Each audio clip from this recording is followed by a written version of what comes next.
हे fox get ready क्योंकि health insurance के premiums फिर से इंक्रीज होने वाले हैं। अभी कुछ ही दिन पहले नीवा बुपा ने अपने सारे कस्टमर्स को मेल पर इन्फॉर्म किया है कि वो अपने सबसे पुराने प्लान हेल्थ कंपेनियन के अंदर प्रीमियम्स को रिवाइज करने वाली है, प्रीमियम्स को इंक्रीज करने वाली है। और अभी पिछले ही महीने की तो बात है, एचडीएफसी अर्गो ने अपने दोनों प्लान यानी कि ऑप्टिमा रिस्टोर, ऑप्टिमा सिक्योर दोनों में अच्छी खासी बढ़ोतरी की थी प्रीमियम्स में। लास्ट ईयर स्टार हेल्थ ने अपने फैमिली हेल्थ ऑप्टिमा प्लान में 50-60% तक की प्रीमियम में बढ़ोतरी की थी और अब वो बाकी के और हेल्थ इंश्योरेंस प्लान्स में भी प्रीमियम इंक्रीज करने वाली है। फॉक्स जिस तरह से हेल्थ इंश्योरेंस इंडस्ट्री इंक्रीज हो रही है, ग्रो कर रही है, उसी तरह से उसके प्रीमियम्स भी ग्रो कर रहे हैं। जो भी नए चेंजेस आते हैं इंश्योरेंस कंपनियां प्रीमियम बढ़ा देती हैं। अभी कुछ ही दिन पहले आईआरडीएआई ने अपना मास्टर सर्कुलर 2024 लॉन्च किया, जिसमें उन्होंने बहुत सारे रिवोल्यूशनरी चेंजेस किए। जैसे कि उन्होंने पीईडी के वेटिंग पीरियड को कम करके 36 मंथ कर दिया, जो कि पहले 48 मंथ था। साथ ही मोरेटोरियम पीरियड को भी उन्होंने कम कर दिया, 60 मंथ्स कर दिया, जो कि पहले 96 मंथ हुआ करता था। और उन्होंने मोरेटोरियम पीरियड में पोर्टेबिलिटी की कंटिन्यूटी को भी काउंट करने का आदेश दिया था। लेकिन इंश्योरेंस कंपनियों को बहाना मिल गया प्रीमियम्स को इंक्रीज करने का। जब क्लेम देने का टाइम आता है तो इनके पास 70 बहाने होते हैं क्लेम नहीं देने के। लेकिन जैसे ही कोई मौका मिला कि प्रीमियम इंक्रीज कर सकते हैं, सीधा premium increase, no if no but. Fox health insurance के प्रीमियम्स बहुत तेजी से इंक्रीज हो रहे हैं और आज के इस वीडियो में मैं आपको कुछ ऐसे टिप्स बताऊंगा, कुछ ऐसी बातें बताऊंगा जिनको अपनाकर आप अपने हेल्थ इंश्योरेंस प्रीमियम्स को 50% तक भी कम कर सकते हैं। तो फिर बने रहिए मेरे इस वीडियो में लास्ट तक। और अगर आपने अभी तक इंश्योरेंस सेवा को सब्सक्राइब नहीं किया है तो उसे अभी सब्सक्राइब कर दीजिए और बेल आइकन को भी प्रेस कर दीजिए, जिससे आपको मेरे सारे वीडियोस के नोटिफिकेशन मिलते रहें।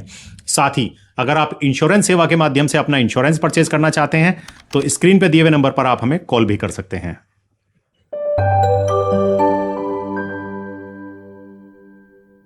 हेल्थ इंश्योरेंस पॉलिसी के प्रीमियम्स ऑलरेडी बहुत महंगे हो चुके हैं, स्पेशली कोविड के बाद से। एक आम आदमी की पहुंच से बाहर, स्पेशली मिडिल क्लास के बस का तो अब हेल्थ इंश्योरेंस पॉलिसी खरीदना नहीं रह गया है। लेकिन मेडिकल इन्फ्लेशन जिस तेजी से बढ़ रहा है, हॉस्पिटल के एक्सपेंसेस जिस तेजी से बढ़ रहे हैं, अगर एक सिंगल हॉस्पिटलाइजेशन भी हो जाता है तो जीवन भर की कमाई उस हॉस्पिटलाइजेशन पर खर्च हो जाती है। अब सवाल ये उठता है कि हेल्थ इंश्योरेंस पॉलिसी को एक मिडिल क्लास आदमी कैसे अफोर्ड करे। तो आज के इस वीडियो में मैं आपके सामने 3 टिप्स लेकर आया हूं। अगर आप उन 3 टिप्स को अप्लाई करते हैं अपनी हेल्थ इंश्योरेंस पॉलिसी परचेज करते समय तो आप अपने हेल्थ इंश्योरेंस प्रीमियम को 50% तक कम कर सकते हैं। और इन 3 टिप्स में सबसे पहली टिप्स होती है डिडक्टेबल ऑप्शन को ऑप्ट करना। जब आप कोई हेल्थ इंश्योरेंस पॉलिसी परचेज करते हैं और आप उसमें डिडक्टेबल का एक ऑप्शन होता है उसे ऑप्ट करते हैं, तो उसका मतलब ये होता है कि कुछ पार्ट यानी कि जो अमाउंट आप डिडक्टेबल का चूज कर रहे हैं वो आपको अपनी पॉकेट से पे करना है, या फिर आपके पास कोई पैरेलल हेल्थ इंश्योरेंस पॉलिसी है तो आप उससे भी पे कर सकते हैं और आपको प्रीमियम में एक अच्छा खासा डिस्काउंट मिल जाता है। सपोज एक आप 10 लाख रुपए की हेल्थ इंश्योरेंस पॉलिसी परचेज कर रहे हैं और उसमें 1 लाख रुपए का डिडक्टेबल ले लेते हैं तो आपका प्रीमियम 40 से लेके 50% तक भी कम हो जाता है। डिडक्टेबल के ऑप्शंस में आपके पास 20,000 रुपए से लेके 3-4-5 लाख रुपए के डिडक्टेबल के भी ऑप्शंस अवेलेबल होते हैं, यानी कि उतना अमाउंट आपको अपनी पॉकेट से पे करना है या किसी पैरेलल हेल्थ इंश्योरेंस पॉलिसी से पे कर सकते हैं आप उसको। फोक्स अगर आप किसी कॉर्पोरेट कंपनी में जॉब करते हैं या कोई और जॉब करते हैं जहां पे आपको एक हेल्थ इंश्योरेंस मिला हुआ है आपकी कंपनी की तरफ से और उसमें आपका सम एश्योर्ड 2 लाख, 3 लाख या 5 लाख रुपए है, तो आप अपने हेल्थ इंश्योरेंस कवर को बढ़ाने के लिए एक हेल्थ इंश्योरेंस पॉलिसी डिडक्टेबल के साथ ऑप्ट कर सकते हैं। या फिर आपका बजट थोड़ा सा अगर कम है तो आप डिडक्टेबल यूज़ कीजिए और आप एक हेल्थ इंश्योरेंस पॉलिसी परचेज कर लीजिए।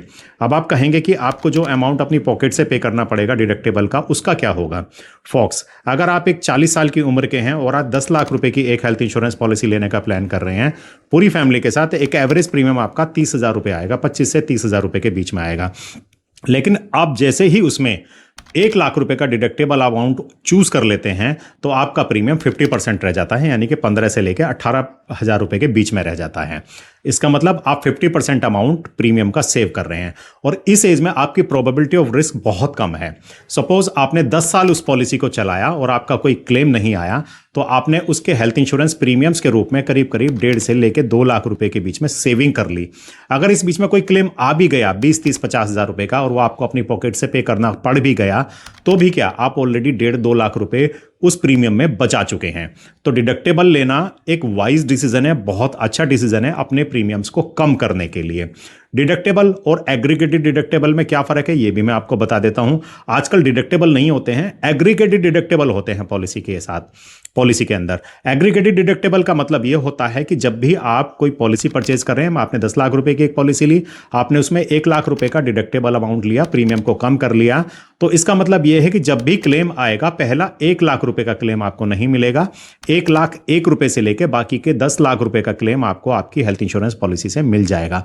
और एग्रीगेटेड डिडक्टेबल का मतलब यह है कि ये डिडक्टेबल का अमाउंट आपको साल में सिर्फ एक बार ही पे करना पड़ेगा। आपका सपोज मान के चलिए पहला क्लेम आया 5 लाख रुपए का और आपने उसमें 1 लाख रुपए का डिडक्टेबल अपनी पॉकेट से पे करके इंश्योरेंस कंपनी ने आपको 4 लाख रुपए पे कर दिए। अब उस साल के अंदर जितने भी आपके क्लेम आएंगे वो सारे इंश्योरेंस कंपनी आपको 100% पे करेगी। This is a power of aggregated deductible. और प्रीमियम में आपने करीब 50% का डिस्काउंट ले लिया है। सो डिडक्टेबल लेना एक बहुत ही अच्छा डिसीजन है। पॉलिसी के अंदर प्रीमियम्स को कम करने का दूसरा तरीका होता है कोपेमेंट को ऑप्ट कर लेना। जैसे आपने अभी पिछले पॉइंट में देखा, डिडक्टेबल को ऑप्ट करके आपने प्रीमियम को कम किया। दूसरा ऑप्शन होता है कोपेमेंट को लेकर प्रीमियम को कम करना। अगर आप कोपेमेंट को ऑप्ट करते हैं तो आपका प्रीमियम थोड़ा सा और कम हो सकता है एज कंपेयर टू डिडक्टेबल। लेकिन कोपेमेंट और डिडक्टेबल के अंदर एक बहुत बड़ा डिफरेंस होता है जो मैं आपको अपने इस वीडियो में बताने जा रहा हूं। डिडक्टेबल के अंदर तो जैसे मैंने आपको बताया कि जैसे ही आप कोई 1 लाख रुपए का डिडक्टेबल आपने अगर लिया है 10 लाख रुपए की पॉलिसी में, तो आपको साल में सिर्फ एक ही बार डिडक्टेबल पे करना है अपनी पॉकेट से। उसके बाद जितने भी क्लेम आएंगे सारे इंश्योरेंस कंपनी पे करेगी। लेकिन कोपेमेंट के अंदर इसके बिल्कुल अपोजिट होता है। आपको हर क्लेम से कोपेमेंट का अमाउंट अपनी पॉकेट से पे करना पड़ेगा। फॉर एग्जांपल, आप एक 10 लाख रुपए की हेल्थ इंश्योरेंस पॉलिसी परचेज कर रहे हैं, आपने उसमें जो भी XYZ प्रीमियम पे कर दिया है, लेकिन आप उसमें 20% का एक कोपेमेंट ऑप्शन ले लिया आपने और आपका प्रीमियम 50-60% तक कम हो गया। अब इसका मतलब यह है कि आपके जितने भी क्लेम आएंगे, जितने भी नंबर ऑफ क्लेम आएंगे, हर क्लेम से आपको 20% अपनी पॉकेट से पे करना पड़ेगा। 10 लाख रुपए की पॉलिसी है, सपोज मान के चलिए पहला क्लेम आया 2 लाख रुपए का, तो 40,000 रुपए आपको अपनी पॉकेट से पे करने हैं। बाकी का जो भी डिफरेंस 1,60,000 रुपए का है वो इंश्योरेंस कंपनी पे करेगी। उसके बाद मान लीजिए फिर एक क्लेम आ गया 1 लाख रुपए का, तो वहां भी आपको 20,000 रुपए अपनी पॉकेट से पे करने हैं।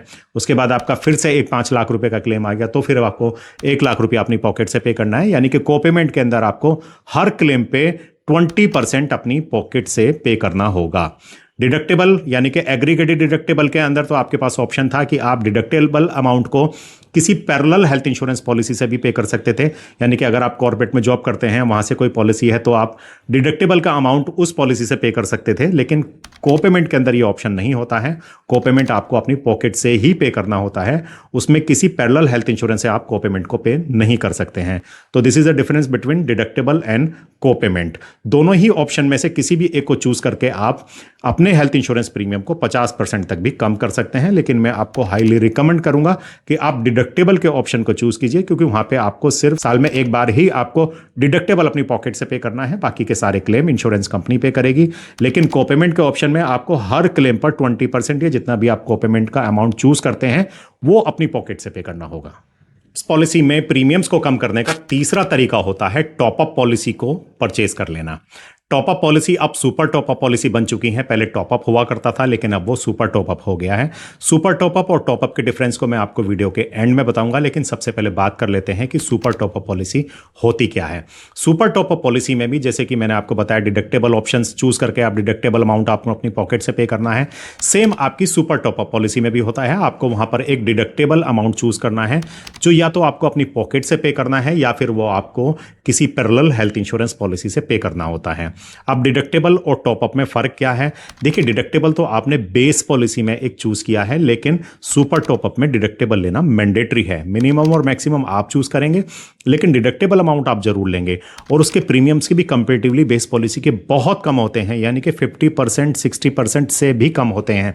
अब अगर आप एक 90 लाख रुपए का टॉपअप सुपर टॉपअप 10 लाख रुपए के डिडक्टेबल के साथ परचेज कर रहे हैं, तो आपका प्रीमियम 3-4 या 5,000 रुपए में ही आपको मिल जाने वाला है। जबकि 10 लाख रुपए की बेस पॉलिसी आपको 20-30 हजार रुपए में मिलेगी, क्योंकि सुपर टॉपअप का probability of risk as compare to base policy बहुत कम होता है। अब बात करते हैं कि सुपर टॉपअप को यूज़ कैसे किया जाएगा।